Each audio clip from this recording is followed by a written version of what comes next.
അതേസമയം കേരള സർവകലാശാലയിൽ അസാധാരണ നീക്കവുമായി സിൻഡിക്കേറ്റും. ഫയലുകൾ രജിസ്ട്രാർ ഇൻചാർജായ മിനി കാപ്പന് കൈമാറരുതെന്ന തീരുമാനം. സിൻഡിക്കേറ്റ് നിലപാട് തിങ്കളാഴ്ച സർവകലാശാല സ്റ്റാൻഡിംഗ് കൗൺസിൽ ഹൈക്കോടതിയെ അറിയിക്കും. ഫയലുകൾ മിനി കാപ്പന് നൽകരുതെന്ന് പറഞ്ഞ് ഇടതു സിൻഡിക്കേറ്റ് അംഗങ്ങൾ ഭീഷണിപ്പെടുത്തിയെന്ന് UDF അനുകൂല ജീവനക്കാർ ആരോപിച്ചു. സർവകലാശാല ആസ്ഥാനത്ത് ജീവനക്കാർ പ്രതിഷേധിച്ചു. RSS VCയെ സംരക്ഷിക്കാനാണ് കോൺഗ്രസ് സംഘടനാ നേതാക്കളുടെ ശ്രമമെന്ന് ഇടതു സിൻഡിക്കേറ്റ് അംഗങ്ങൾ ആരോപിച്ചു. ബഹുമാനപ്പെട്ട VC കൊടുത്തൊരു നിർദ്ദേശത്തെ പോലും തള്ളിക്കളയാൻ വേണ്ടിയിട്ട് ജീവനക്കാരെ ഭീഷണിപ്പെടുത്തുന്ന ഒരു അവസ്ഥയാണ്. VC ആണ് യൂണിവേഴ്സിറ്റിയുടെ നാഥൻ എന്ന് പറയുന്നത് VC ആണ്.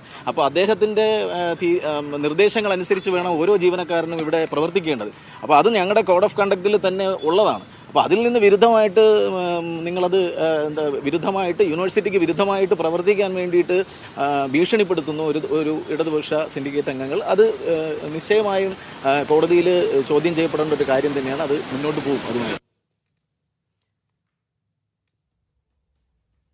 സിജോ വി ജോണുണ്ട് വിവരങ്ങൾ നൽകാനായി. സിജോ, എന്താണ് കേരള സർവകലാശാലയിലെ ഈ അസാധാരണ നീക്കത്തിന് പിന്നിലുള്ള ഒരു ചേതോവികാരം? മറ്റൊന്ന്, ഈ ഇടത് സിൻഡിക്കേറ്റ് അംഗങ്ങളുടെ ഒരു നിലപാട് ഇനി എന്തായിരിക്കും ഈ കാര്യത്തിൽ?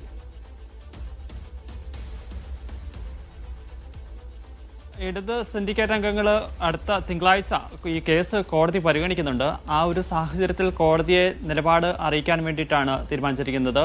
ഇതിൽ കഴിഞ്ഞ ദിവസം മന്ത്രി ബിന്ദുവും അതോടൊപ്പം തന്നെ കേരള VC മോഹൻ കുന്നുമ്മലും തമ്മിൽ ഒരു കൂടിക്കാഴ്ച നടത്തിയിരുന്നു. ആ കൂടിക്കാഴ്ചയിൽ ഒരു മഞ്ഞൊരുകിയെന്നൊരു തോന്നലാണ് ഉണ്ടായിരുന്നത്.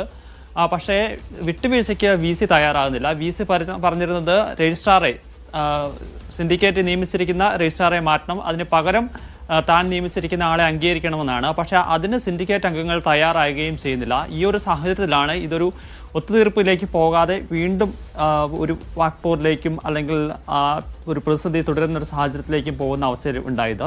ഇന്നിപ്പോൾ യൂണിവേഴ്സിറ്റി ഉണ്ടായിരിക്കുന്ന ഒരു പ്രധാനപ്പെട്ട പ്രശ്നം എന്ന് പറയുന്നത് ഈ മിനി കാപ്പന് ഒരു ആക്സസ് നൽകുന്നതുമായി ബന്ധപ്പെട്ടാണ്.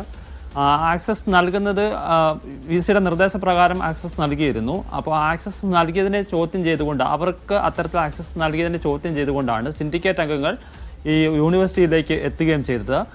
അവർ ഇവരെ ഭീഷണിപ്പെടുത്തി, ജീവനക്കാരെ ഭീഷണിപ്പെടുത്തി എന്നാണ് കോൺഗ്രസിൻ്റെയും അതോടൊപ്പം തന്നെ BJPയുടെയും അനുഭാവികളായിട്ടുള്ള ജീവനക്കാർ പറയുന്നത്. ഇത്തരത്തിൽ സാഹചര്യത്തിൽ അവിടെ ജോലി ചെയ്ത് മുന്നോട്ട് പോകാൻ പറ്റുന്ന ഒരു അവസ്ഥയല്ല എന്നുള്ള കാര്യം അവർ പറയുകയും ചെയ്തു. പക്ഷേ ഇതിനെക്കുറിച്ച് ഇടത് സിൻഡിക്കേറ്റ് അംഗങ്ങൾ പറയുന്നത് തങ്ങൾ ആരെയും അത്തരത്തിൽ ഭീഷണിപ്പെടുത്തിയിട്ടില്ല. അവിടെ ഒരു സെലക്ഷൻ കമ്മിറ്റിയുമായി ബന്ധപ്പെട്ട ഒരു യോഗം ചേരുന്നുണ്ടായിരുന്നു. ആ യോഗത്തിനിടയിലേക്ക് ഈ ജീവനക്കാർ എത്തുകയാണ് ചെയ്തത്. അതിനുശേഷം ഈ ജീവനക്കാരാണ് അവിടെ കയറി ബഹളം വെച്ചതെന്ന ഒരു വിശദീകരണമാണ് ഇടത് സിൻഡിക്കേറ്റ് അംഗങ്ങൾ നൽകിയിരിക്കുന്നത്. എന്തായാലും ഇപ്പോൾ രജിസ്ട്രാർ നിയമനവുമായി ബന്ധപ്പെട്ടാണ് പ്രധാനപ്പെട്ട തർക്കം നിലനിൽക്കുന്നത്. അടുത്ത ദിവസം ഈ രജിസ്ട്രാർ അനിൽകുമാർ നൽകിയിരിക്കുന്ന ഹർജി ഹൈക്കോടതി പരിഗണിക്കുന്നുണ്ട്. അപ്പോൾ ഇക്കാര്യങ്ങളെല്ലാം വ്യക്തമാക്കി ഹൈക്കോടതിയെ അറിയിക്കാൻ വേണ്ടിയിട്ടാണ് സിൻഡിക്കേറ്റ് അംഗങ്ങളുടെ തീരുമാനം. ശരി, സിജോ വി ജോണാണ് വാർത്തയുടെ വിവരങ്ങൾ നൽകിയത്.